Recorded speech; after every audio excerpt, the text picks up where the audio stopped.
Hey, I'm here at the hobby shop with Richard, and I am getting a whole boatload of information about hobbies.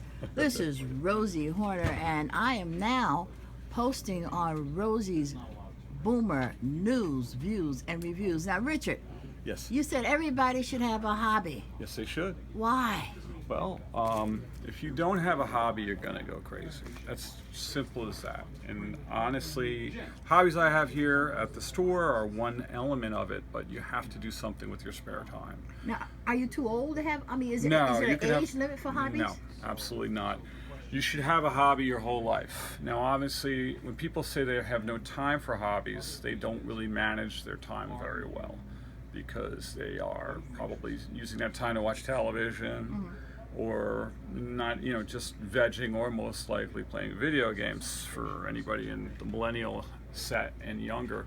The thing that people have to do is see how that time is in their life and cut that down to maybe physically doing something. In other words, what I mean is physically making an object, or at least engaging with something that is not digital. Playing a board game, for example, or working on your train set, or painting a toy soldier. You can do those things also while watching television. But the thing is that they engage your hands and your mind at the same time, and that's important. Just sitting back and just letting a television throw information at you is not going to engage your brain. You have to make it something that works with your hands, your eyes, and you're actually physically working on something that you're creating.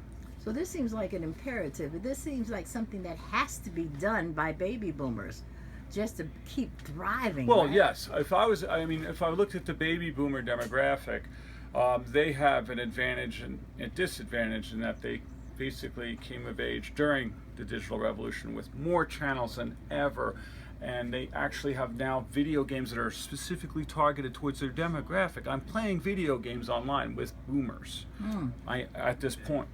But if they want to, let's say you had a car that you wanted back in like the 60s. Right. Make that car. You're not going to be able to maybe buy it, but find the model kit for it. Put it together. Learn how to make that model. If you were, let's say your dad was in the war, World War II, find out about him. Maybe let's say if he was a tanker in World War II, find out what kind of tank he was in. Make the model of that. I've seen baby boomers do stuff like that. And then the other thing is engage with other boomers in board games, because a lot of Americans don't realize that there are a lot more board games out there than Monopoly, Sorry, and the standard issue stuff. You were telling me about that game Catan? Yes, let me show you. This board game here is probably the game that changed everything in America. It was the first of what we call the European import games, Euro games, if you will. They involve all the players. They are not just go around the board type games and wait for your turn. You're in the game the entire time, and the theme in this one is trading. Trading. Yes, Okay. trading commodities. It Oh. sounds complicated, but it's not. The complexity of this game is not that high. And it's loved all over the place. If you actually do a little internet research, you can see that this game has tournaments and following that's added many different sequels and such. Yes. This is a good one that you can enjoy with many different age groups. You could play this with your grandchildren and still have fun, because even an 8-year-old can grab this game and can run with it and beat you. And that's awesome, because it's important that everybody at the table is having fun, you're not just like slowing down the game for the child, or the child is playing a game that's really boring to you. This is a great family game.